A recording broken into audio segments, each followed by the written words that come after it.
దేవుని వాక్యాన్ని మనం ధ్యానిస్తున్నప్పుడు మనకెంతో సంతోషం కలుగుతుంది. దేవుణ్ణి మనం ఆరాధించేటప్పుడు కూడా అలాంటి సంతోషంతోనే మనం దేవుణ్ణి ఏం చేయాలి? ఆరాధించాలి. చూడండి, ఒక ముత్యం ఉందనుకోండి, ముత్యం ఎక్కడ దొరుకుతుంది? సముద్ర గర్భంలో దొరుకుతుంది కదండి. ఒక గవ్వ ఉంటుంది, గవ్వ లోపల ఉంటుంది అనమాట. ఎవరైనా ఒక ఆయన సముద్రంలో దూకి ప్రయాణం చేసి ఈత కొట్టుకుంటూ లోపలికి డైవ్ చేసుకుంటూ వెళ్ళి వెళ్ళి వెళ్ళి తన ప్రాణాలు తెగించి చివరికి సముద్ర గర్భాన్ని చేరిన తర్వాత అక్కడ ఆయన ఎతుకుతూ ఉంటే దొరికింది అనుకుందాం ఒక ముత్యం. చేత్తో పట్టుకున్నాడు, దాన్ని జాగ్రత్త పైకి తీసుకొచ్చాడు, దాన్ని మెల్లిగా విప్పాడు. లోపల ఉన్న ముత్యాన్ని తీసుకొని తన చేతిలో పట్టుకున్నప్పుడు అది విలువైన కొన్ని లక్షలు ఖరీదు చేసిన విలువైన ఆ ముత్యం చేతిలో పట్టుకున్నప్పుడు ఆయన ముఖంలో ఎలా ఉంటుంది చెప్పండి? ఎంతో సంతోషం. తన కష్టమంతా ఒక్కసారే మర్చిపోతాడు కదండి. నిజమే, మనం కూడానండి వాక్యాన్ని ధ్యానిస్తున్నప్పుడు దాని లోలోతలకి ప్రయాణం చేసి వెళ్ళి ఆ ముత్యాన్ని పట్టుకొని ఆ దేవుని వాక్య సత్యాన్ని అర్థం చేసుకుని బయటకు తీసుకొచ్చి అది అర్థం చేసుకున్నప్పుడు అండి హృదయంలో మనకేం కలుగుతుంది తెలుసా? ఎంతో గొప్ప సంతోషం కలుగుతుంది. ఆ సంతోషంతోనే మనం ప్రభువుని మనము ఆరాధించాలి. ప్రభుని మనం అలా అడగాలి, ప్రభువా నీ వాక్యాన్ని నాకు అర్థం చేయించు, నీ వాక్యంలో ఉన్న ఆనందం ఏంటో నాకు అర్థం చేయించు అని చెప్పి మనం ప్రభుని అడగాలి. భక్తుడు ఒక దగ్గర అంటాడు, క్రొవ్వు మెదడు దొరికినంతగా నా ప్రాణము తృప్తి పొందుచున్నది అంటాడు. ఏం దొరికిందంట ఆయనకి? క్రొవ్వు మెదడు దొరికినంతగా ఆయనకు తృప్తి కలిగిందంటండి. దేవుని వాక్యంలో అంత మాధుర్యం ఉంది. అయితే ఇదేను ఈ లేవి కాండం 25వ అధ్యాయంలో ఉన్న ఆ సత్యం ఏంటో, మనల్ని సంతోషింపజేసే ఆ విలువైన సత్యం ఏంటో మనం గ్రహిద్దాం. అప్పుడు మనం ప్రభుని మనం ఆరాధిద్దాం. ఒక విషయాన్ని జ్ఞాపకం చేసుకుందాం. సాధారణంగా మన జీవితంలో కొన్ని ముఖ్యమైన రోజులు ఉంటాయి. పుట్టినరోజు, అది పుట్టినరోజు ప్రతి ఒక్కళ్ళకి చాలా ముఖ్యమైన రోజు, చాలా సంతోషం ఇచ్చే రోజు. ఎవరైనా సంతోషంగా ఉన్నారు కానీ ఏంటి సంగతులు, నేను బర్త్డే అని అడుగుతారు కదండి. సో పుట్టినరోజు లేదా వెడ్డింగ్ డే ఉందనుకోండి, వివాహ రోజు, అలాగే కొన్ని ముఖ్యమైన రోజులు ఉంటాయి. అయితే కొన్ని రోజులు మనకు ఎలా ఉంటాయంటే అండి, ఒకే రోజు అన్నీ పడతాయి. అదే రోజు మా పెళ్లి రోజు అండి, అదే రోజు మా నాన్నగారు పుట్టినరోజు అండి, అదే రోజు మేము బాప్తిజం తీసుకున్న రోజు అండి, అదే రోజు మా ఇల్లు ఓపెనింగ్ పెట్టుకున్నామండి. ఒకే రోజు అన్నీ పడినప్పుడు సంతోషం ఏమవుద్ది? ఇంకా ఎక్కువ అవుద్ది, అంతే కదండి. ఈ విషయం ఎందుకు చెప్పానంటేనండి, ఇక్కడ ఒక రోజు ఉంది ఈ లేవికాండం 25వ అధ్యాయంలో. ఆ ఒక్కరోజే చాలా జరుగుతున్నాయి. అదే రోజు విశ్రాంతి రోజు అంటండి, అదే రోజు ప్రాయశ్చిత్తపు రోజు అంటండి, అదే రోజు సునాదపు సంవత్సరం అంటండి. ఇటు ఒకే రోజు అన్నీ పడ్డాయంట. నేను అన్నాను కదా, ఒకే రోజు మనకు అన్నీ పడితే, అన్ని సందర్భాల్లో పడితే మనకేం కలుగుతుంది? ఎంతో సంతోషం కదా. ఇశ్రాయేల్ ప్రజలకు ఒకే సమయంలో అన్నీ వచ్చాయన్నమాట. వాళ్ళకి ఇంకెంత సంతోషం ఉంటుందో ఆలోచించండి. సో ఉదాహరణకి కొన్ని వచనాలు మనం చూద్దాం. 8వ వచనం చూడండి, ఏం పదం రాయబడింది? మరియు 7వ విశ్రాంతి సంవత్సరంలో. ఇక్కడ ఏం రాస్తుంది? విశ్రాంతి సంవత్సరం కదండి. ఏం రాస్తుంది అక్కడ? విశ్రాంతి సంవత్సరం. ఇశ్రాయేల్ ప్రజలకు ఏంటంటే వారంలో శనివారం ఏంటి? విశ్రాంతి దినం. కానీ 7 సంవత్సరాలు లెక్కేస్తే 7వ సంవత్సరం దేవుడు ఎలా చేయమన్నాడు దాన్ని? విశ్రాంతి సంవత్సరం అంటున్నాడు. ఇప్పుడు అదొకటి 8వ వచనంలో చూసాం. 9వ వచనం చూడండి, ఇంకో మాట ఉంటుంది. 7వ నెల 10వ నాడు మీ స్వదేశమందంతా శృంగనాదము చేయవలను, ప్రాయశ్చిత్తార్థ దినమున మీరు దేశమంతటా ఆ శృంగనాదము చేయవలను. ఇదొక్కటి దినం ఉంది ఇక్కడ. ఏంటది? ప్రాయశ్చిత్తార్థ దినము.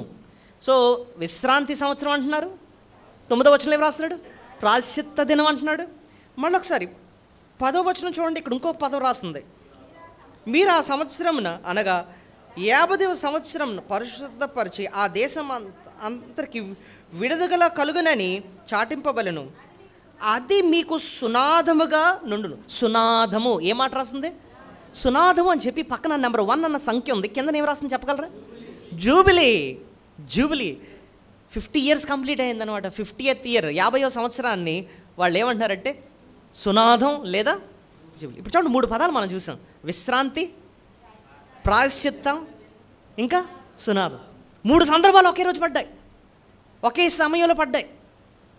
వాళ్ళకి ఇంకెంత సంతోషం ఆలోచించండి. ఇప్పుడు మీరు అనొచ్చు, బ్రదర్ అది వాళ్ళకి సంతోషం అంటే మనకు కాదు కదండి అని అనొచ్చు. ఈ లేవికాండం 25వ అధ్యాయంలో మనం ఒకటి అర్థం చేసుకోవచ్చు. ఏంటంటే ఇశ్రాయేల్ ప్రజలకు దేవుడు ఇలాంటివి కొన్ని పాటించమన్నాడు.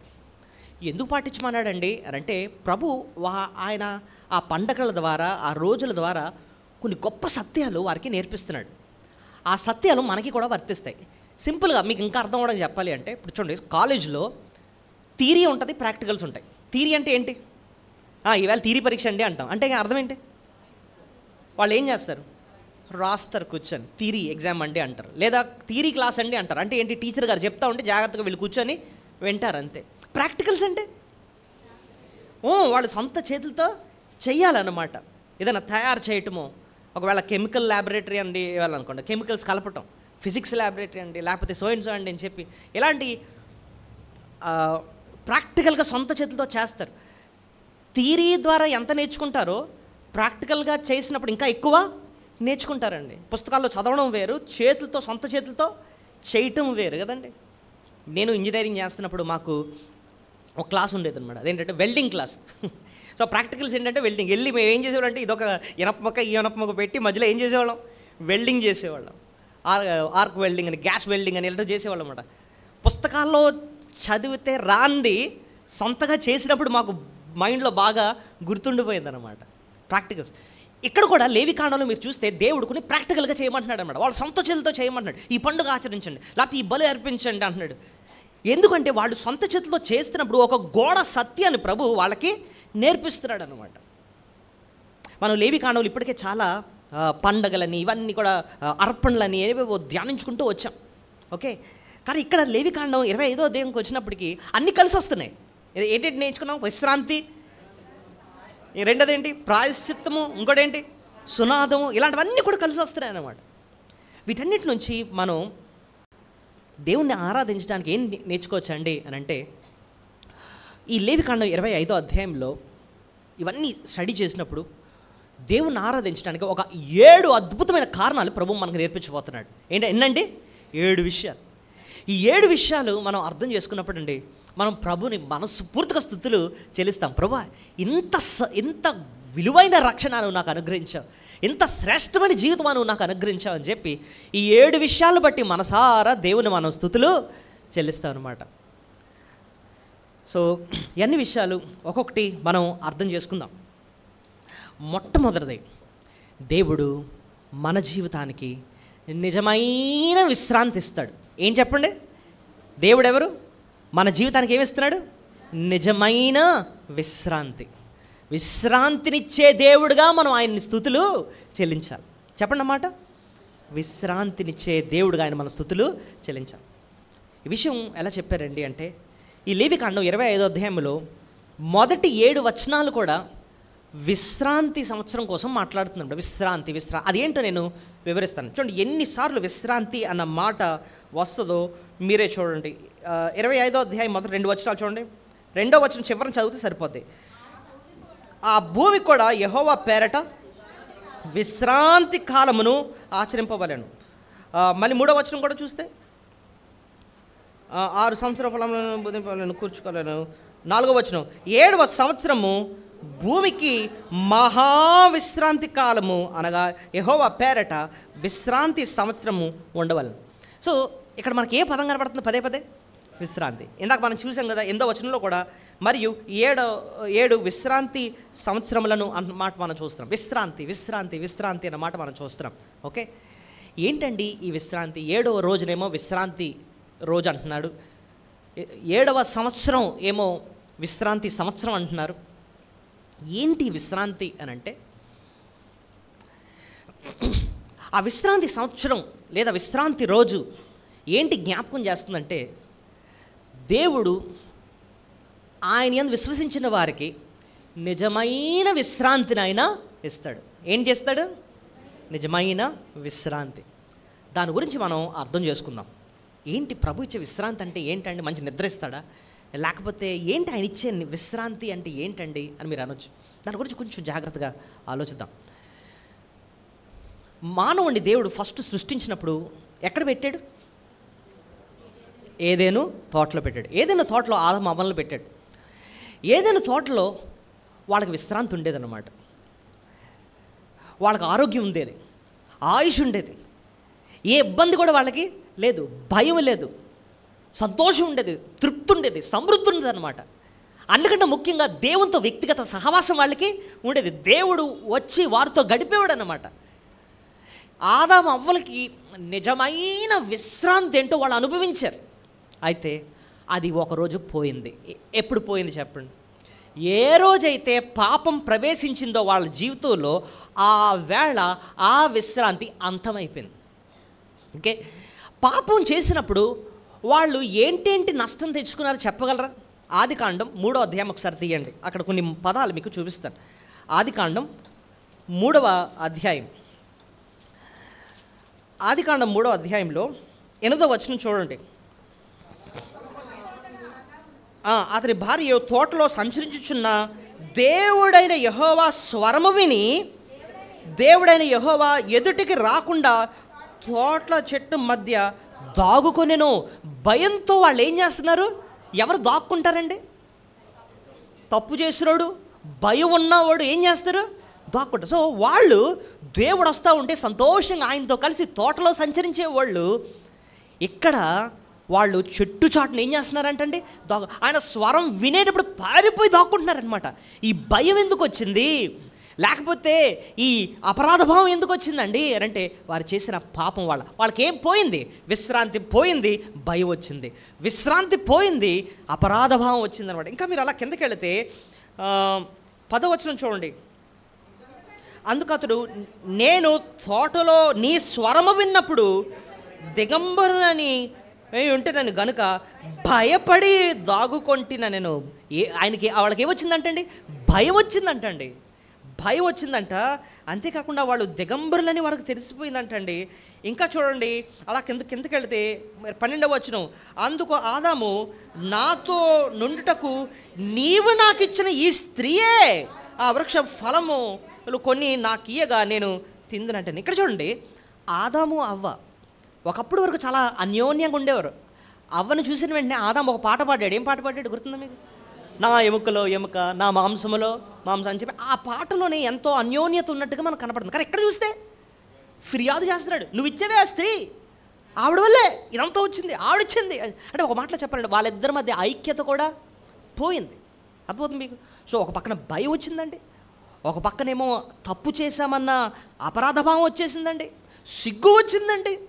అంతేకాకుండా ఎక్కడ చూస్తే వాళ్ళకు మధ్యనే ఆ ఐక్యత అన్నది పోయిందండి.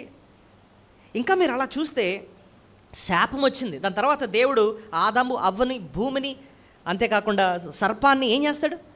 శపిస్తూ వాళ్ళకి శాపం వచ్చింది. ఇంకా చూస్తే వేదన వచ్చింది. ఎక్కడ 16వ వచనం చూడండి. ఆయన స్త్రీతో నీ ప్రయాసమును నీ గర్భ వేదనను నేను మిక్కిలి హెచ్చించదను, వేదనతో నువ్వు పిల్లలను కందు. సో ఇంతకుముందు లేదు వేదన, ఇప్పుడేమొచ్చిందట? వేదన ఉంటుంది అంటున్నాడు. అంతేకాదు ఆదాంతో అంటాడు, నువ్వు శపింపబడ్డావు, ప్రయాసము నీకు ఉంటుంది అంటాడు. ప్రయాస 17వ వచనం నుంచి మధ్యలో నుంచి అంటాడు చూడండి. గనుక నీ నిమిత్తము నేల శపింపబడి ఉన్నది, ప్రయాసముతోనే నీవు బ్రతుకు దినములన్నీ దాని పంట.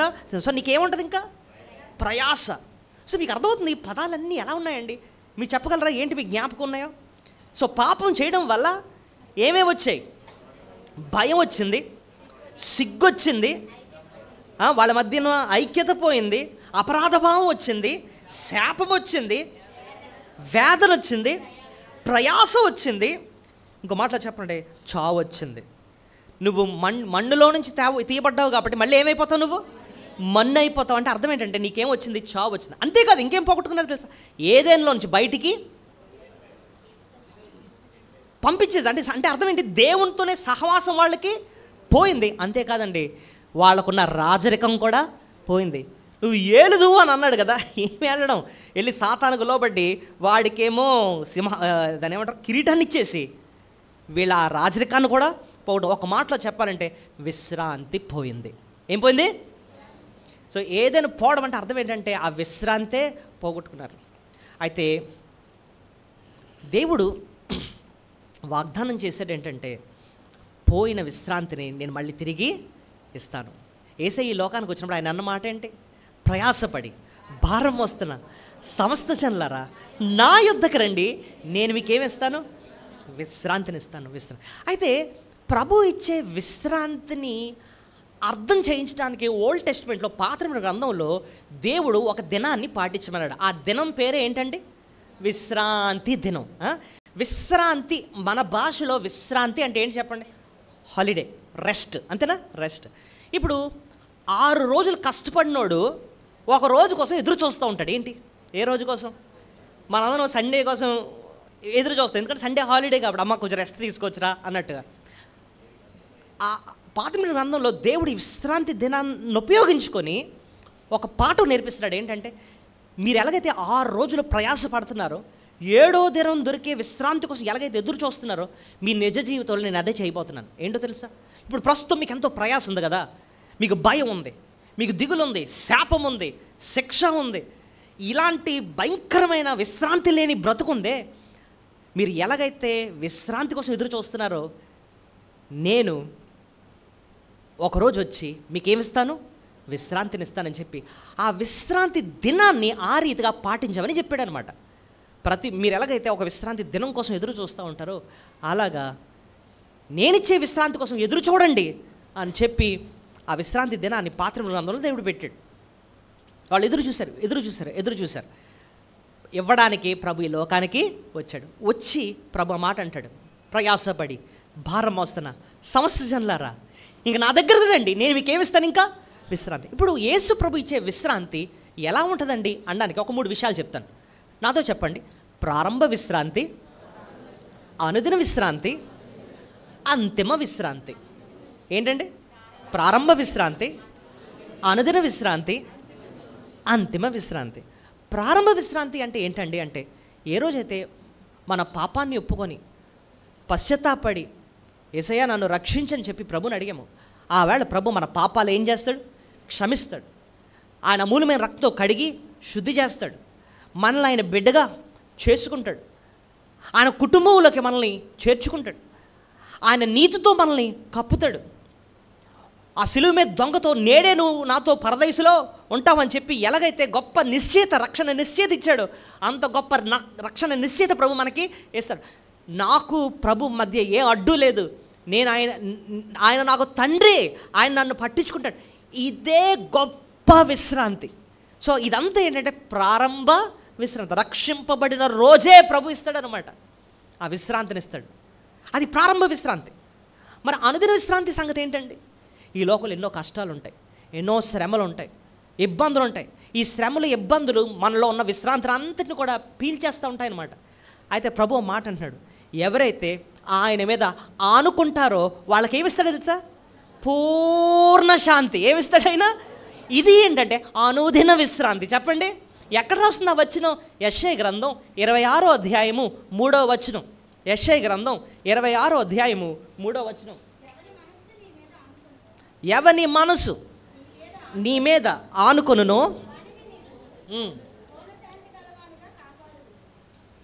ఏ శాంతి? పూర్ణ శాంతి. లేదా ఆ మాటకి అర్థం ఏంటంటే ఆయన ఇచ్చే అనుదిన విశ్రాంతి అన్నమాట. ఇది ఎవరికి వస్తుంది అంటండి? ఇది ఎవరికి వస్తుందట ఆ వచనం ప్రకారం? ఎవరైతే ఆయన మీద ఏం చేయాలటండి? ఆనుకుంటారో వాళ్ళకేమో అనుదినము దొరికే ఆ పూర్ణ శాంతి. ప్రభువా నువ్వే నాకు దిక్కు, నువ్వే నన్ను నడిపించాలి అని చెప్పి ఆయన మీద కంప్లీట్గా ఆనుకుంటాము. ఈ లోక కష్టాలు, శ్రమలు, ఇబ్బందుల్లో కూడా ఆయన ఎంతో పూర్ణ శాంతి మనకి ఇస్తాడు. ఈ శాంతిని గురించే, ఆయన ఇచ్చే విశ్రాంతిని గురించే కీర్తన 23లో కూడా మనం చూస్తాం. యెహోవా నా కాపరి, నాకు లేమి కలుగుదు. ఆయన ఆ కాపరి మీద ఆనుకున్నాడు కాబట్టి ఏమంటాడు? నాకు లేమి కలుగుదు. ఆ దేవుడు, ఆ కాపరి మనకి ఇంకెలాగా విశ్రాంతిని ఇస్తాడంటే పచ్చిక దగ్గర తీసుకెళ్తాడు. శాంతికరమైన జలముల దగ్గర. ఆ పచ్చిక, శాంతికరమైన జలం అంటే దేవుని వాక్యం. ఆ పచ్చికను ఎప్పుడైతే తింటామో, ఆ శాంతికరమైన జలాన్ని ఎప్పుడైతే తాగుతామో, వెంటనే భక్తుడు అంటున్నాడు, నా ప్రాణమునకు సేదనిచ్చావంటాడు. ఏమంటాడు? సేద అంటే ఏంటండి? ఆయన ఇచ్చే అనుదిన విశ్రాంతి అనమాట. మళ్ళీ గాఢ అంధకారపు లోయలో నేను సంచరించను, ఏ అపాయము నేను భయపడను, ఎందుకంటే నీవు నాకు తోడైన్నావు. అదే నా విశ్రాంతి. నేను బ్రతుకు దినములన్నీ నీ కృప, నీ క్షేమాలు నా వెంట వస్తాయి. అది నా విశ్రాంతి. నా గిన్నె నిండి పొర్లుచున్నది. అది సమృద్ధి, అది ఇచ్చే ఆయన విశ్రాంతి. ఇదంతా కూడా అనుదినము ఆయన ఇచ్చే విశ్రాంతి. అంతిమ విశ్రాంతి అంటే ఏంటండి? అంతిమ విశ్రాంతి అంటే ఏంటండి? మనందరికి తెలిసిన వచ్చినాం. ప్రకటన 14:13, ఈ ప్రయాసము మాని ప్రభునందు మృతి చెందిన మృతులు ధన్యులు, వారు ఈ ప్రయాసం మాని ఎక్కడికి వెళ్తారు? పరలోకం వెళ్తారని రాయలేదు. అక్కడ ఏమంటుంది? విశ్రాంతిలో ప్రవేశిస్తారు. సో పరలోకంలో మనకు దొరికేది ఏంటి? అంతిమ నిజమైన శ్రేష్టమైన విశ్రాంతి అన్నమాట. చదవండి ఒకసారి వచ్చిన ప్రకటన గ్రంథం 14:13.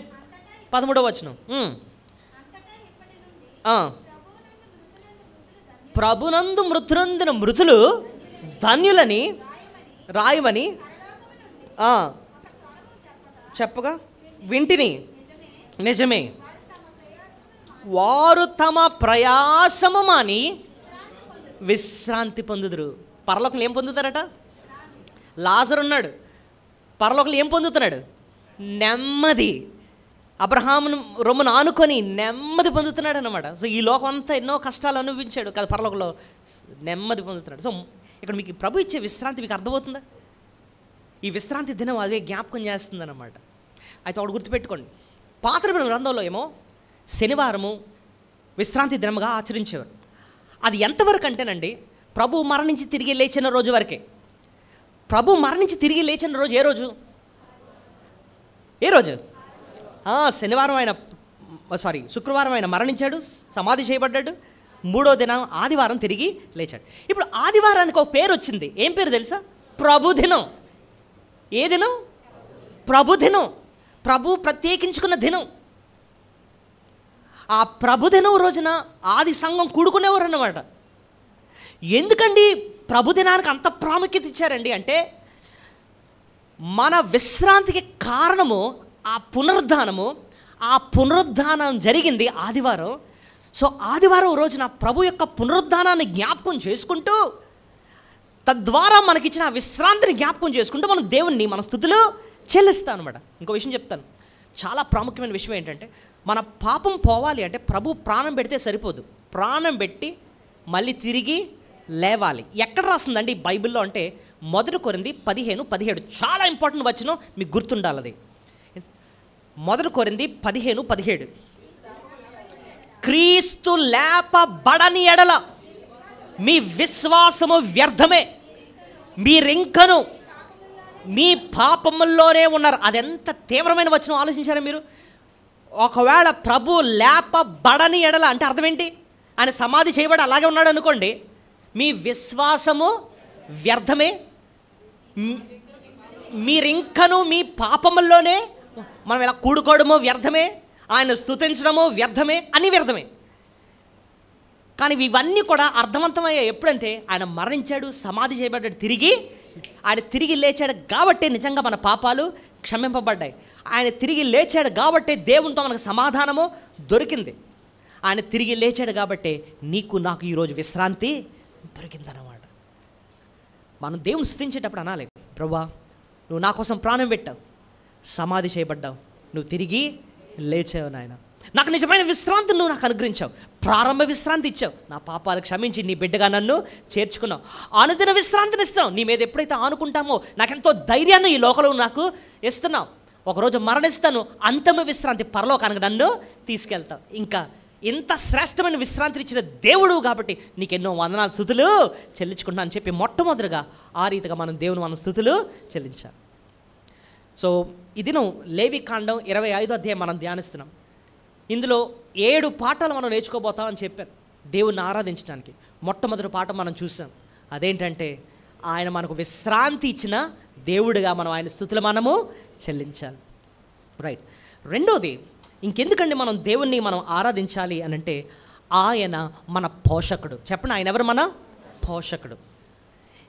ఇది ఎలా చెప్పారండి? ఈ లేవికాండం 25వ అధ్యాయంలో ఆయన మన పోషకుడు అని అంటే, ఈ 25వ అధ్యాయము 20వ వచనం ఒకసారి చూడండి. 25వ అధ్యాయము 20వ వచనం. 7వ ఏట ఏమి తిందుము, ఇదిగో మేము చల్లను పంట కూర్చును వల్లగాదే అనుకుందరేమో. ఆగండి, ఇక్కడి వరకు మీకు ఒక మాట అర్థం అవ్వాలి. దేవుడు వాళ్ళకి ఇచ్చిన ఆజ్ఞ ఏంటంటే, 6 సంవత్సరాలు మీరు పంటలు వేసుకోండి, కానీ 7వ సంవత్సరం మీరు ఏం వేయకూడదు, పంట వేయకూడదు, దాన్ని కూర్చోకూడదు. No sowing, no reaping. బాబు మరి పంట అయిపోతే మరి ఏం తినాలి? అందరికి మామూలుగా ఈ క్వశ్చన్ వస్తుంది కదండి, మరి ఏం తినాలి? నువ్వు విశ్రాంతి ఉంచేయమంటావు, బాగానే ఉంది, మరి మాకు ఆకలేస్తుంది, మా పిల్లలు మేము ఏం తిని బతకాలి అంటాం. ప్రభు అంటాడు ఒక అద్భుతమైన మాట అంటాడండి.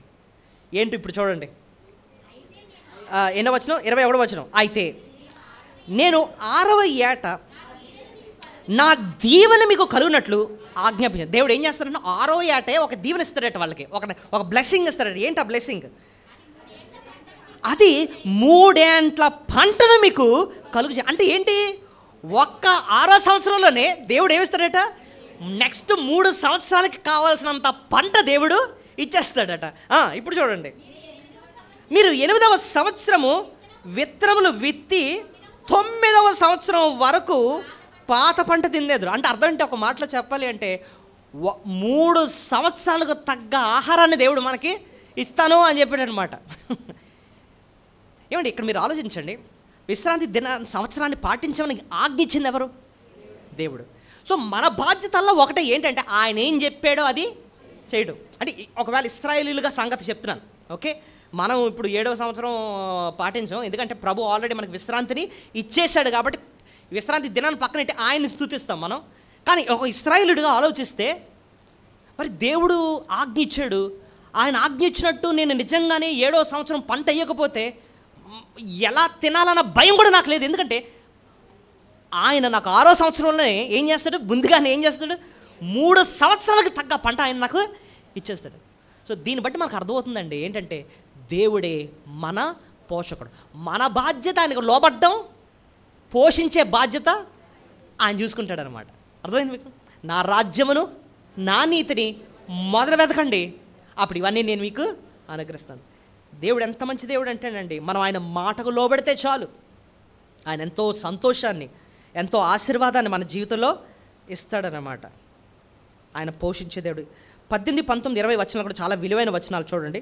కాబట్టి మీరు నా కట్టడలను నా విధులను గైకొని వాటిని అనుసరించి నడుచుకొనవలెను, అప్పుడు మీరు ఆ దేశంలో సురక్షితంగా నివసించెదరు, ఆ భూమి ఫలించును, మీరు తృప్తిగా భుజించి దానిలో సురక్షితంగా నివసించెదరు. ప్రభు ఒకే మాట అన్నాడు, మీరు నేను చెప్పిన మాట లోబడండి చాలు, మీరు మీ దేశంలో ఎలా ఉంటారు? మీరు ఒకటి సురక్షితము, ఇంకోటి ఏంటి?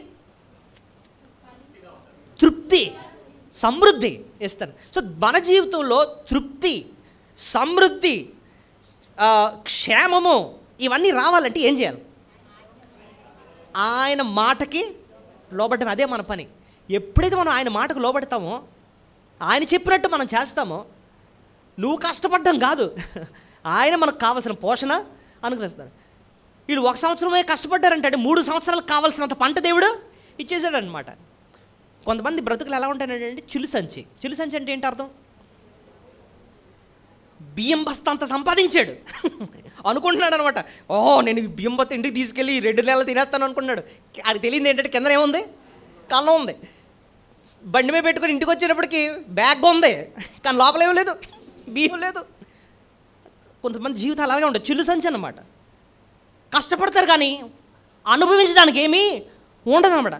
కొంతమంది జీవితాలు ఎలా ఉంటాయంటే వాళ్ళ కష్టపడింది కొంచెమే, కానీ వాళ్ళ జీవితంలో సమృద్ధి ఎలా ఉండదంటే నువ్వు 1 సంవత్సరం కోసం కష్టపడితే 3 సంవత్సరాలు సరిపోయినంత దేవుడు ఇస్తాడు.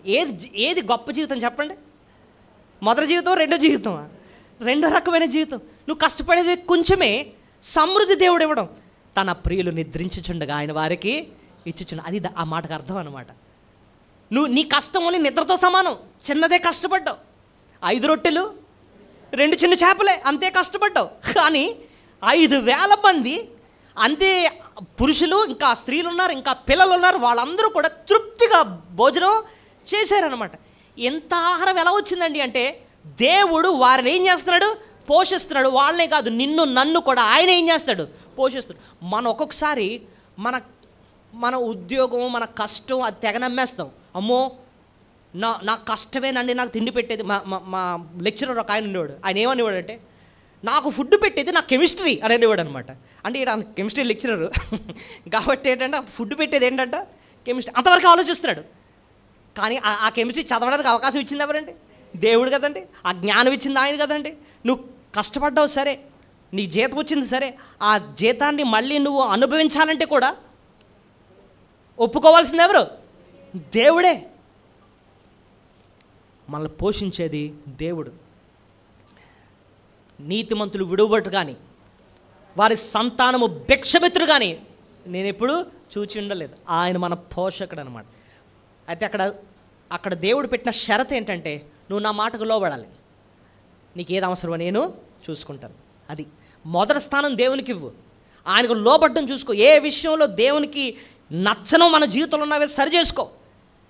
దేవుడు నీ కష్టార్జితాన్ని ఖచ్చితంగా ఆశీర్వదిస్తాడు. నిన్ను పోషిస్తాడు. ఆయన నిన్ను పోషిస్తాడు. ఎంతగా పోషిస్తాడంటే, నువ్వు కష్టపడేది 1 సంవత్సరం అయితే 3 సంవత్సరాలు సరిపడినంతగా దేవుడు నీకు ఇస్తాడన్నమాట. సో రెండో పాఠం మనం నేర్చుకుంది, ఆయనే మన పోషకుడు. ఆయనే మన పోషకుడు. మూడో పాఠం చూద్దాం. మన పాపానికి ప్రాయశ్చిత్తం చేసిన దేవుడు ఆయన. మన పాపానికి ప్రాయశ్చిత్తం చేసిన దేవుడు. అది ఎక్కడ అండి అని అంటే, మీరే చూడండి 9వ వచనం ఉంటుంది. 7వ నెల 10వ నాడు మీ స్వదేశమంతటా శృంగనాథము చేయవలెను. ప్రాయశ్చిత్తార్థ దినమున, చాలు అక్కడికి ఆపుదాం. ప్రాయశ్చిత్తార్థ దినం, అది ఒక దినం అంట. ఆ రోజుకి ఏం పేరు పెట్టారు? ప్రాయశ్చిత్తార్థ దినం. ఇది మూడో పాఠం మనం నేర్చుకోబోతున్నాం. ఈ ప్రాయశ్చిత్తార్థ దినము, ఆ రోజు సంవత్సరానికి ఒకసారి వస్తుంది. ఇశ్రాయేలుకి సంవత్సరానికి ఒకసారి వస్తుంది. అది వాళ్ళకి చాలా స్పెషల్ డే అనమాట. ఇశ్రాయేల్లో ఆ రోజుకి ఏం పేరు పెట్టారంటే యామ్ కిపోర్ అంటారనమాట. వాళ్ళ భాషలో ఏమంటారు? యామ్ కిపోర్. తెలుగులో మనం ఏమంటున్నాం? ఇక్కడ ప్రాయశ్చిత్తార్థ దినం అంటున్నాం. అది చాలా స్పెషల్ డే. ఆ వేళ ఏం చేస్తారండి అంటే, అతి పరిశుద్ధ స్థలంలోకి ప్రధాన యాజకుడు సంవత్సరానికి ఒకసారి వెళ్తాడు. వెళ్ళి ఇశ్రాయేలు పాపాల నిమిత్తము వారి పక్షాన ప్రాయశ్చిత్త కార్యాన్ని చేస్తాడు. ప్రాయశ్చిత్తం అన్న పదానికి అర్థం ఏంటంటే, దేవుని కోపాన్ని చల్లార్చడం. అంటే అర్థం ఏంటంటే, పాపం వల్ల దేవునికి కోపం వచ్చింది, ఆ కోపాన్ని చల్లార్చడానికి ఈయన చేసే పని అన్నమాట. దాన్ని ఏమంటారంటే ప్రాయశ్చిత్త కార్యం. అది ఎలాగుంటుందండి అంటే, ఈ ప్రధాన యాజకుడు 2 మేకలు తీసుకొస్తాడు. ఎన్ని? 2 మేకలు. ఈ 2 మేకలకి చీట్లు వేస్తాడు. ఒక మేక ఏంటంటే దేవుని యొక్క మేక, లేదా యెహోవా యొక్క కొరకు సిద్ధపరిచిన మేక, అది గుర్తుపెట్టుకోండి. రెండోది ఏంటంటే, దాన్ని అజాయల్ అనేవారు అనమాట. దాన్ని ఇంగ్లీష్లో స్కేప్ గోట్ అనేవారు, తెలుగులో మరి ఏమన్నారు నేను మర్చిపోయాను. ఒకసారి లేవికాండం 16వ అధ్యాయం చూడండి. లేవికాండం 16వ అధ్యాయము 7వ వచనం.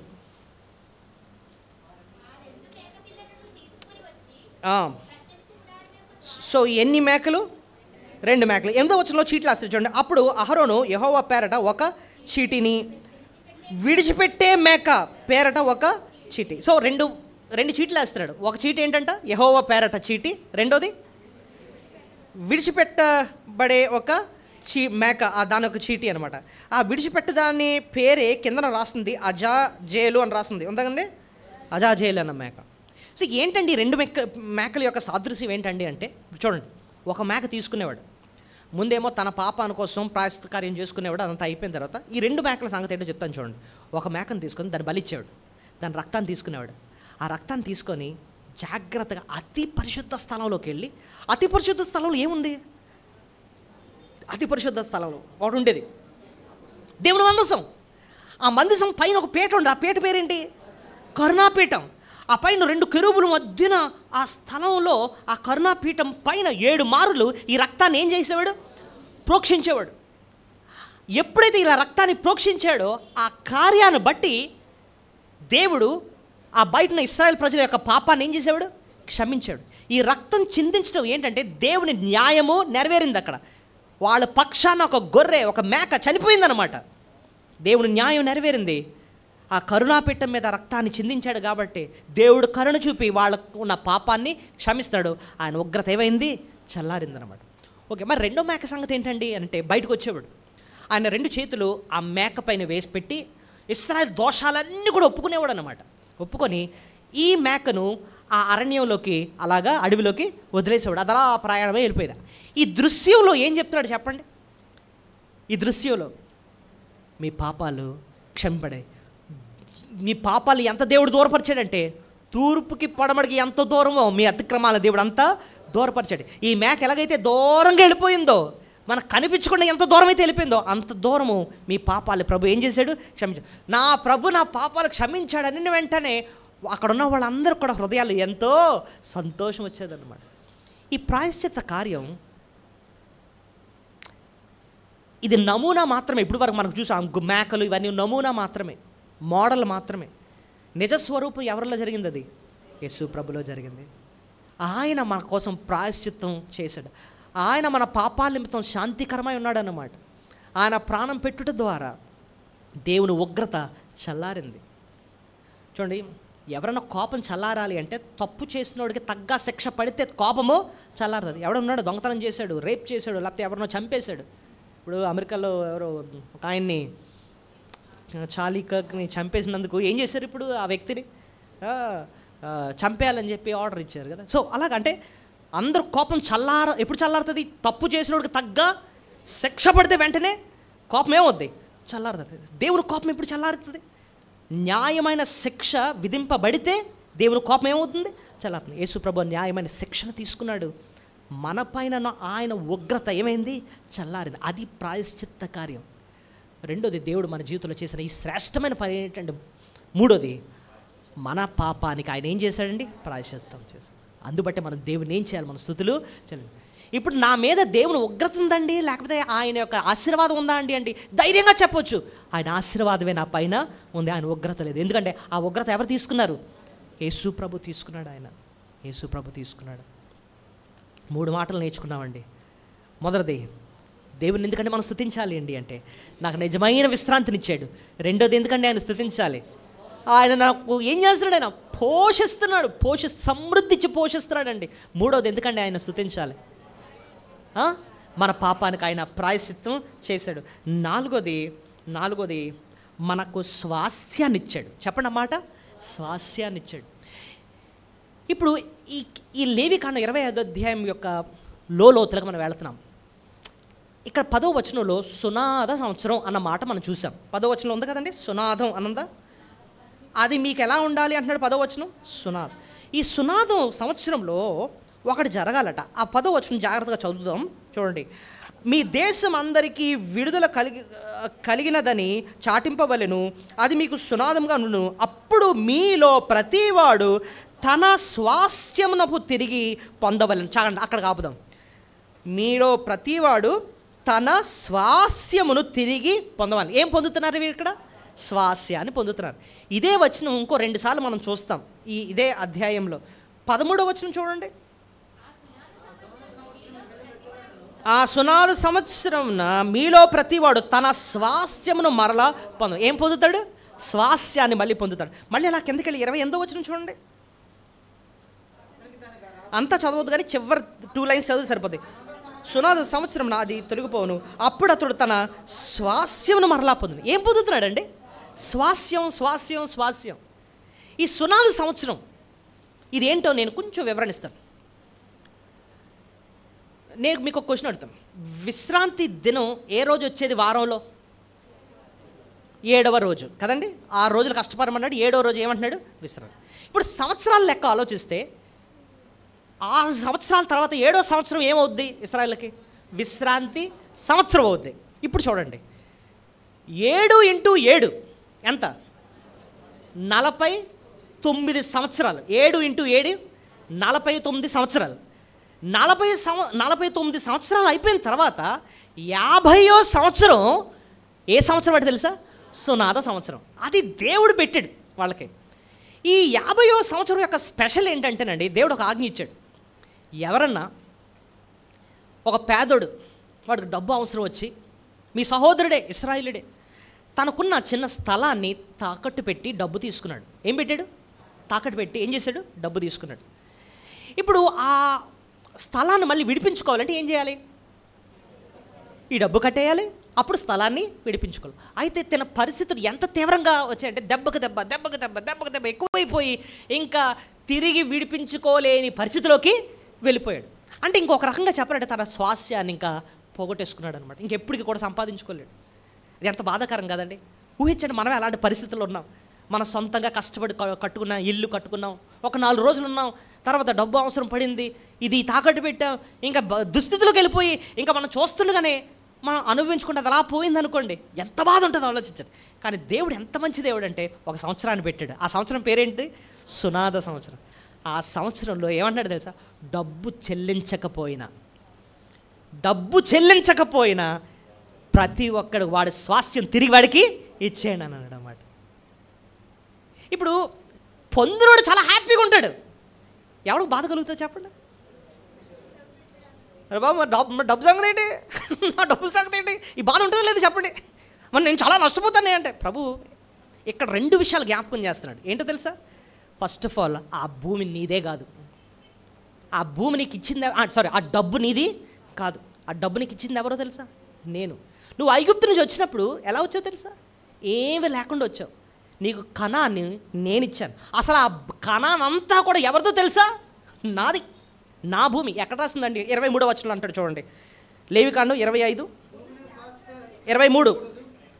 భూమిని శాశ్వత విక్రయం చేయకూడదు, ఆ భూమి నాదే, మీరు నా యందు కాపురపు పరదేశులు. ఒకటి ఏమంటాడు చెప్పండి?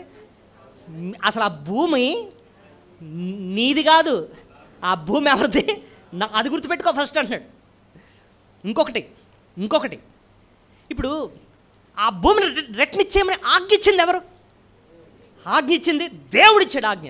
ఇప్పుడు దేవుడిచ్చిన ఆజ్ఞకు లోబడితే, ప్రభువా నువ్వు చెప్పావు, నాకు నష్టం అని అనిపించినా సరే నేను నీ మాటకు లోబడి నేను తిరిగి ఆ భూమి ఆ వ్యక్తికి ఇచ్చేస్తానని చెప్పి ఇచ్చాడు. దానివల్ల బెనిఫిట్ ఏంటో తెలుసా? ఇప్పుడు చెప్పండి, దేవుని మాటకు లోబడినప్పుడు దేవుడు మళ్ళీ ఏం చేస్తాడు? ఆశీర్వదిస్తాడు. అదే మనం 20వ వచనంలో మనం చూసాం, 18, 19, 20 చూడండి. కాబట్టి మీరు నా కట్టడలను నా విధులను గైకొని వాటిని అనుసరించి నడుచుకొని వెళ్ళను, అప్పుడు మీరు ఆ దేశంలో సురక్షితంగా నివసించుదురు, ఆ భూమి ఫలించును, మీరు తృప్తిగా భుజించి దానిలో సురక్షితంగా నివసించెదరు. 7వ ఏట ఏమి తిందుము ఏమి అని మీరు అనుకుంటారు కదా. సరే, అదంతా ఇందాక ధ్యానించాం. దేవుడు అంటున్నాడు, నేను మిమ్మల్ని ఆశీర్వదిస్తాను, నువ్వేం నష్టపో, నువ్వు నా మాట విన్నావు కదా, నా మాటిని ఆ స్థలాన్ని తిరిగి రిటర్న్ చేసావు కదా, దానికి డబుల్ త్రిబుల్ నేను నీకు ఇస్తాను. ఇందాకే మనం చూసాం అలా పోషిస్తాడు ఆయన. ఒక పంట కష్టపడితే 3 సంవత్సరాలు వచ్చేసేటంతగా ఆయన చేస్తాడు. ఎందుకు? ఆయన మాటకు నువ్వు లోబడ్డి ఇచ్చేసావు కాబట్టి. కానీ మీరు ఆలోచించండి, ఆ స్వాస్థ్యాన్ని పొందినోడికి ఎంత సంతోషం ఉంటుంది. మనమే ఉన్నాం ఆ స్థానంలో అనుకుందాం. మనం పోయిన భూమి కట్టుకోలేము, ఇంకా పోయింది అన్నది ఫ్రీగా మళ్ళీ డబ్బు కట్టకుండానే మళ్ళీ తిరిగి మన చేతికి వచ్చేసింది. మాఫియా అయిపోయింది అనుకోండి. రుణమాఫీ అనేవారు కదండి. అంటే అర్థం ఏంటంటే ఇంకోళ్ళు కట్టేశారు కాబట్టి నీ రుణం ఏమైపోయింది? తీరిపోయింది అంటున్నట్టుగా దేవుడు అలాగా ఆ స్వాస్థ్యాన్ని మళ్ళీ మనకి ఇచ్చాడు. ఎంత సంతోషం ఉంటుందో ఆలోచించండి అసలు అనుభవించినోడికి. నిజానికి ప్రభు మనకిచ్చింది ఒక ఇల్లు కాదు, లేదా భూమి మీద ఒక చిన్న స్థలం కాదు. మన నిజ స్వాస్థ్యం ఏదో తెలుసా అండి? పరలోకం. 1 పేతురు 1:4 చాలా విలువైన మాట. ఆ స్వాస్థ్యము కనాను కంటే కోట్ల రెట్టు విలువైనదన్నమాట. చూడండి, 1 పేతురు 1:4 వచనం. జీవంతో కూడిన నిరీక్షణ మనకు కలుగునట్లు, అనగా అక్షయమైనది నిర్మలమైనది వాడబారిదైన స్వాస్థ్యము మనకు కలుగునట్లు ఆయన తన విశేష కనికరం చెప్పిన మనలను మరలా చూడండి, ఈ స్వాస్థ్యం గురించి మంచి మంచి పేర్లు ఉన్నాయి. అక్షయమైనది, నిర్మలమైనది, వాడబారిదైన స్వాస్థ్యము. ఒక మాటలో చెప్పాలంటే స్థిరమైన శాశ్వతమైన పరలోకాన్ని ప్రభు నీ కొరకు నా కొరకు స్వాస్థ్యంగా ఇచ్చాడన్నమాట. అది ఎప్పుడు పొందుతామండి అంటే ఈ లోకాన్ని విడిచిపెడతాం, పరలోక స్వాస్థ్యాన్ని మనము అనుభవిస్తాం. ఈ లోకంలో చిల్లి కావలేకపోవచ్చు, కానీ పరలోక నిత్య స్వాస్థ్యాన్ని ప్రభు నీ కొరకు సిద్ధపరిచాడు అన్నమాట. సో ప్రభుని మనం ఎందుకంటే మనం స్తుతించాలి 4వదిగా అంటే మనకు స్వాస్థ్యాన్ని మళ్ళీ మనకి ఇచ్చాడు. అందుబట్టే మనం దేవుని ఎంతో మనం స్తుతులు చెల్లించాలండి, ఎంతో స్తుతులు చెల్లించాలి.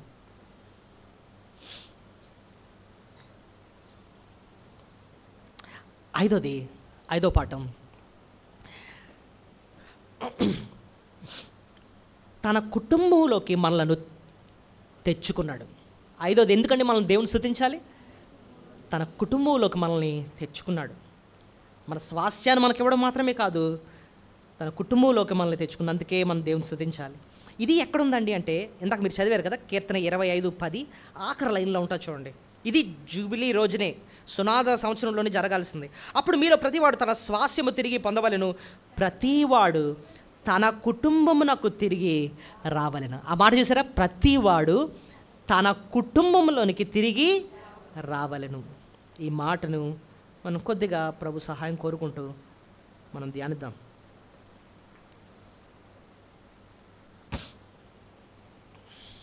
ఇప్పుడు వరకు ఏంటి నేర్చుకున్నాం చెప్పండి? ప్రభుని ఎందుకంటే మనం స్తుతించాలి?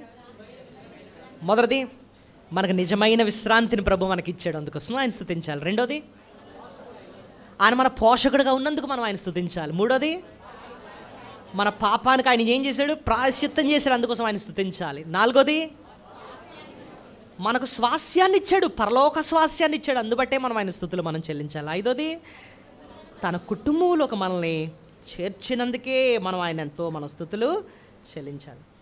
ఏమండి, ఈ వచనాన్ని మనం ఎలాగా అర్థం చేసుకోవచ్చండి అని అంటే,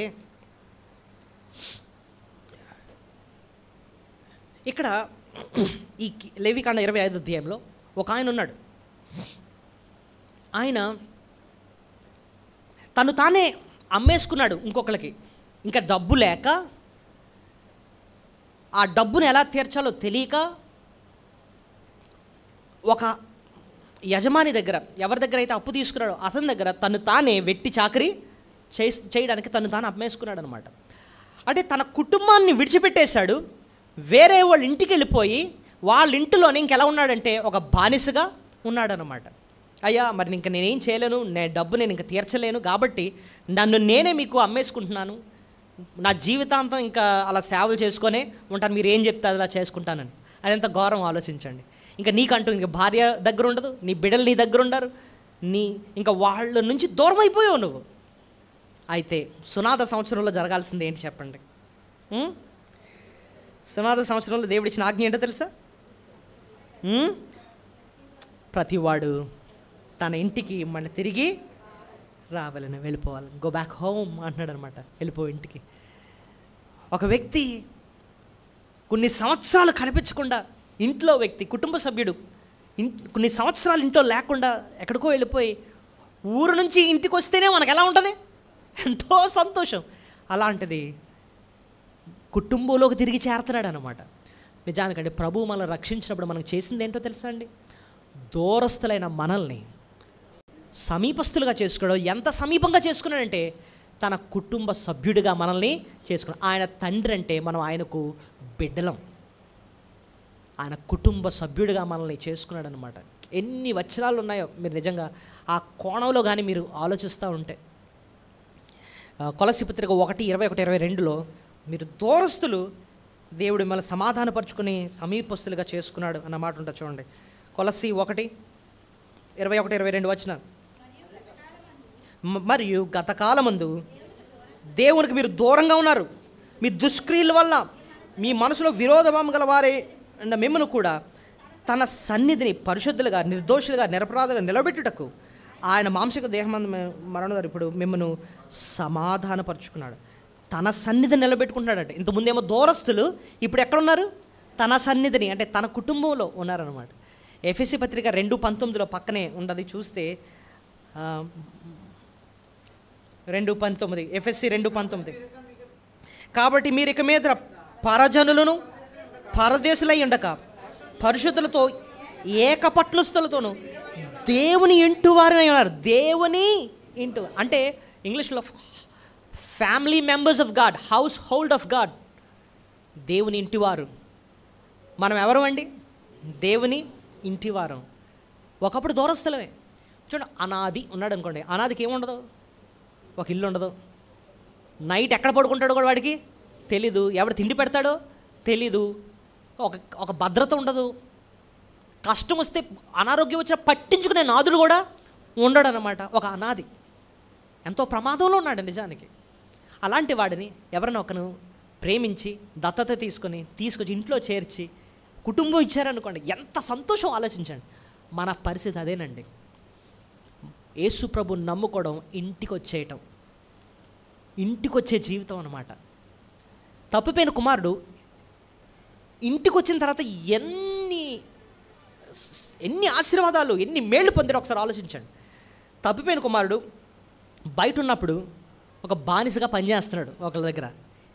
ఇంటిలో కుమారుడు, బయటేమో దాసుడు, ఇంటిలో ఏమో కుమారుడు. బయటేమో పందులు ఉన్నాయి, ఇంటిలో ఏమో విందు. ఇంటికి వచ్చినప్పుడు ఏం చేశాడు? విందు చేశాడు. బయటేమో ఆయనకు ఆకలి, ఇంటిలో ఏమో సమృద్ధి అయిన ఆహారం కదా. బయటనేమో ఒంట్రోడు, ఇంటిన అనేకమైన పనోళ్ళు ఉన్నారు. బయటేమో పట్టించుకునేవాడు లేడు, ఇంట్లో ఏమో ప్రేమించిన తండ్రి ఉన్నాడనమాట. పట్టించుకునే తండ్రి ఉన్నాడు. బయటన అసలు గౌరవమే లేదండి. ఇంటి దగ్గర అండి ఉంగరం పెట్టాడు. ఇంటికి వచ్చినప్పుడు ఏం పెట్టాడండి? ఉంగరం పెట్టాడు. ఆ ఉంగరమే ఎంతో గౌరవాన్ని ఇస్తుంది అన్నమాట.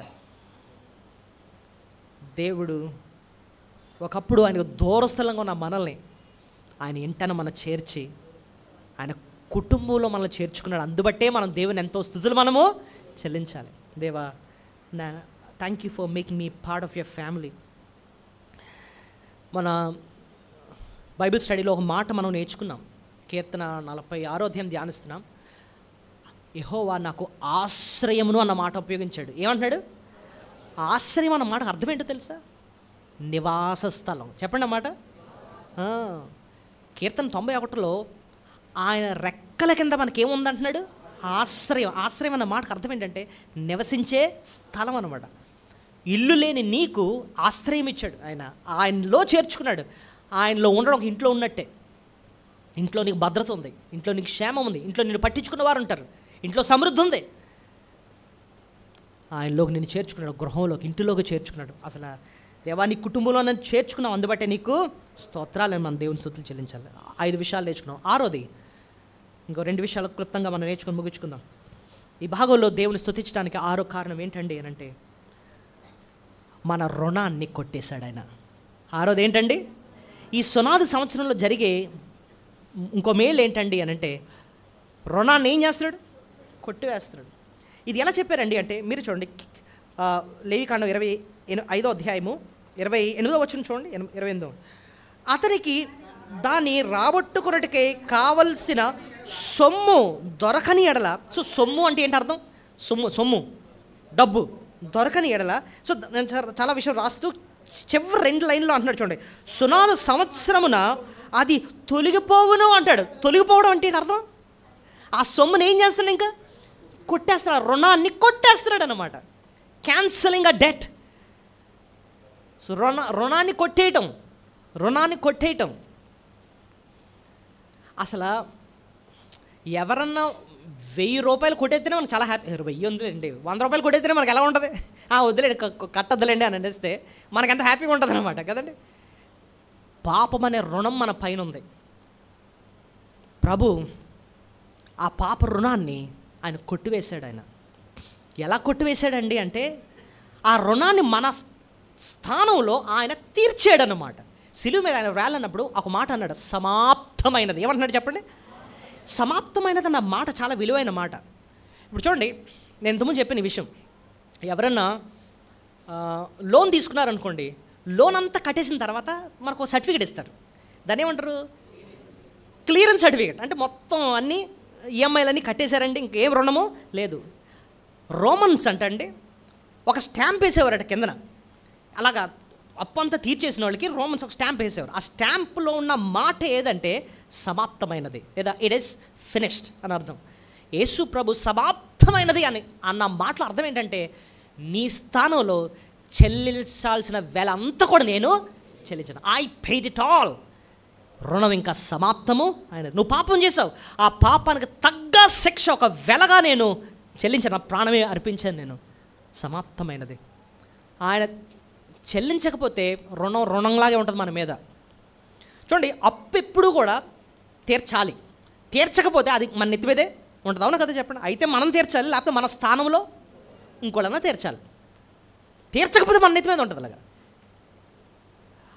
మన పాపం అన్న రుణం తప్పకుండా తీర్చబడాలి. అయితే మనం తీర్చాలి, లేకపోతే మన స్థానంలో ప్రభు తీర్చాలి. మనం తీర్చాలంటే పరిస్థితి ఏంటో తెలుసా? యుగ యుగాలు నరకంలో కాలాలి. కానీ ప్రభు ఆ సిలువ మీద అదంతా తీర్చాడు. ప్రభువుని ఆశ్రయిస్తే ఆ రుణం అంతటిని ప్రభు ఏం చేస్తున్నాడు? కొట్టివేసేస్తున్నాడు మన స్థానంలో ఆయన వెల చెల్లించి. ఎంత భాగ్యం చూడండి. ఇక్కడ భక్తుడు అదే అంటాడు, సునాద సంవత్సరంలో జరిగేది ఏంటంటే నీ రుణము కొట్టివేయబడింది. ప్రభు మన రుణాన్ని, మన పాపమన్న రుణాన్ని కొట్టేసినందుకే మనం దేవుని ఏం చేయాలి? మన స్తుతులు. కొలస్సీ 2:15 అంటున్నాడు, సిలువకు మేకు కొట్టాడంట మన పాపమనే రుణపత్రాన్ని. కొలస్సీ పత్రిక 2:15. కొలస్సీ 2:15. అపరాధముల వల్ల శరీరము ఉండడం వల్ల మీరు మృతులై ఉండరు.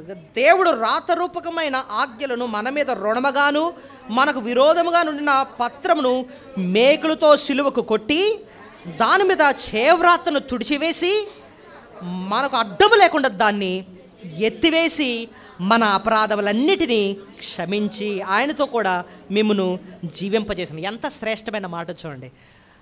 ఆ రుణపత్రాన్ని అంతటినీ కూడా ఆయన ఏం చేశాడంటండి?